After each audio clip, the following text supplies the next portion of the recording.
How do you feel? Incredible. I won't forget that taste anytime soon. How do I sound? Convincing. I've taken the liberty of transfiguring your robes.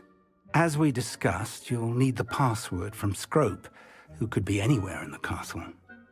You might look for Professor Kagawa. She's taken to badgering the poor elf about Quidditch in the hopes that he can convince Black to change his mind. Thus far, unsuccessfully. I see. But what if Professor Black sees me? Leave him to me. I shall tell him where to meet a liaison from the Ministry in Hogsmeade. That should give you plenty of time. Thank you, Professor. I suppose we'll meet again in the map chamber. It's rather strange to hear gratitude coming from Professor Black. I'll see you there. Now to find the Headmaster's house elf.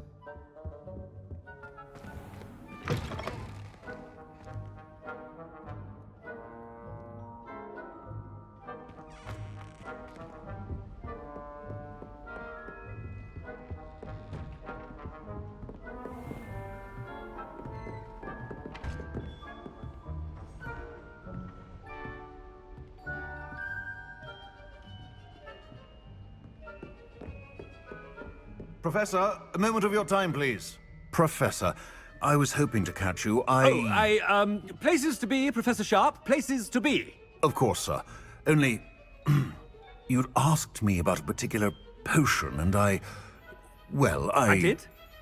I did, yes. Well, spit it out, Sharp. I don't have all day. Probably best not to discuss it here, sir.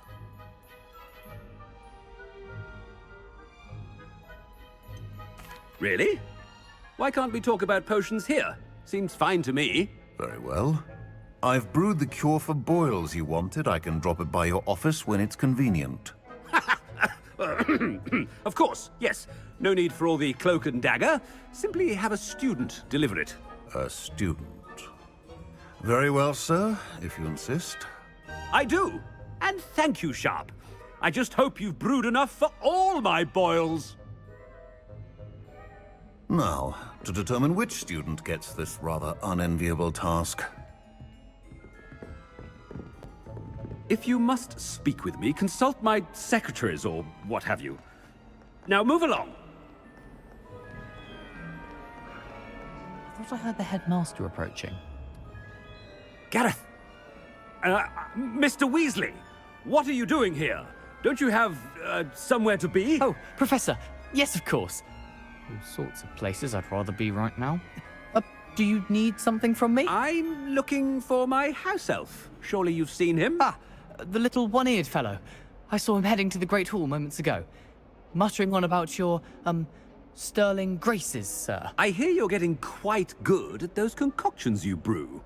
I say, why don't you bring a sample of your next batch to my office? I'd like to give it a try. What? Yes, sir. I will. Thank you, sir. Thank you. On your way, Mr. Weasley. Well, there's one for my diary.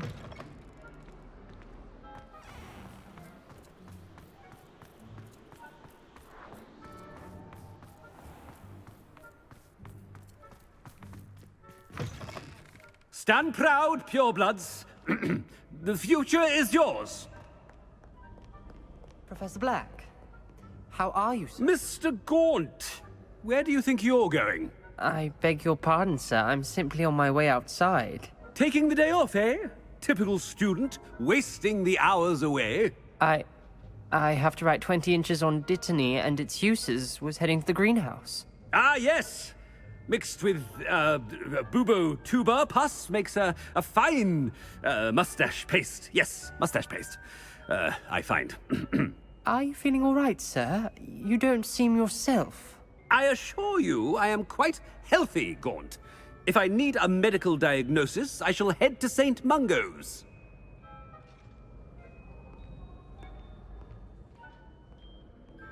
Something is very wrong with Professor Black. Dittany and Boobertuber pus. Moustache paste.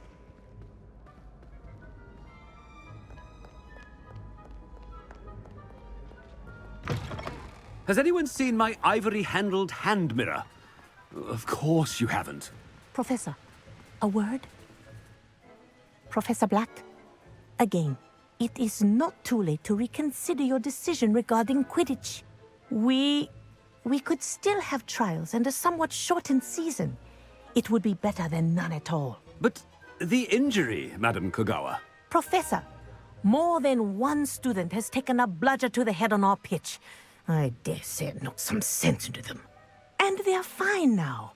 The fact that it happened to be a pureblood, well, that's no reason to... What nonsense!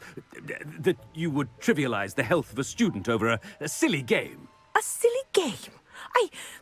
You are quite impossible sometimes. Sir, I've a good mind to write to the Department of Magical Games and Sports at the Ministry about you. Good idea. I can even provide the parchment should you need it. Now, where is my elf? Parchment? Very well, I will, and with pleasure.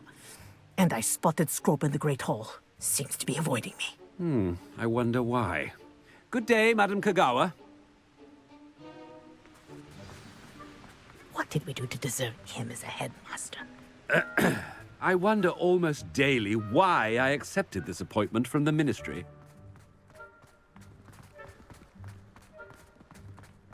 If we were simply taught antidotes to common poisons...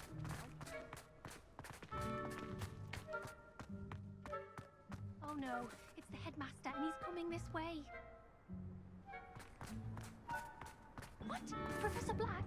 Miss Broom, a word. Oh, Professor, this is an interesting surprise. It's Bloom, by the way. Remind me of your area of affinity, Broom. OWLs are swift approaching. Charms, sir. Non-verbal spells. Might work on one that makes me disappear. Well, keep at it, Broom. And before you know it, you'll be as invisible as that new fifth year seems to be. They're not invisible, sir. I've seen them near the library. In fact, they help me with my, heavy books. Speaking of invisible, where's my blasted house elf? Something seems a little off with the headmaster.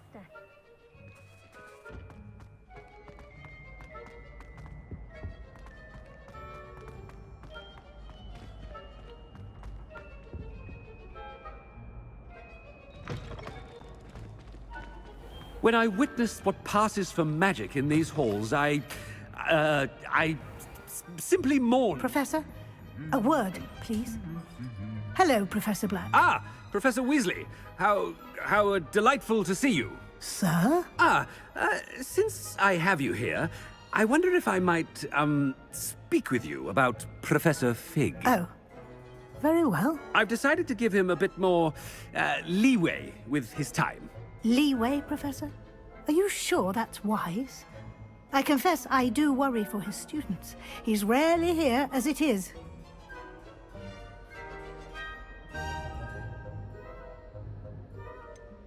I realize that, and I'd like to keep it that way. I see. But, sir, if I may, I am wary of how much time the new fifth year seems to be spending away from the castle, supposedly on Professor Fig's behalf. I've heard unsettling rumors of their escapades. Everything from sneaking into the Forbidden Forest to confronting Ranrock's loyalists and Rookwood's lot. What? Goodness. You cannot believe everything you hear, Professor. No, you cannot. I mean, I shall keep an eye on Fig. You simply keep doing the wonderful job that you're doing. Simply wonderful. Thank you. But I'm happy to look into... Good. That'll be all, Weasley. I mean, Professor Weasley. Good day. A wonderful job. Leeway for Professor Fig. I shall never understand that man. That ought to give Professor Fig some breathing room.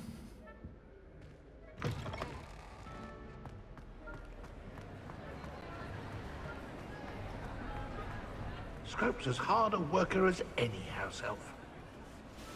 Scrope! Oh, greetings, Master. Remind me of the password to my office. Oh, but Master made Scrope swear never to tell anyone, even Master himself. How dare you question me? I've a mind to give you a matching set of ears. Yes, sir. Of course, sir. Scrope begs forgiveness. It is the Black family motto, Master. Right. Of course. Master does remember it.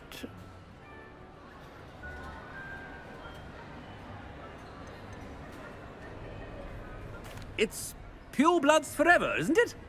Close, Master. Scrope thinks Master is indeed testing Scrope. It is always pure. Obviously. And, of course, as Master knows, in French. Yes, of course. I order you to pronounce it for me. But Master knows that Scrope's French is most pitiful. Very well. Toujours pur. Ha! Thank you. Never speak of this conversation with me or anyone else. Of course, sir. Scrope shall try his best to keep out of Master's way. The Polyjuice Potion's wearing off. I best get out of sight.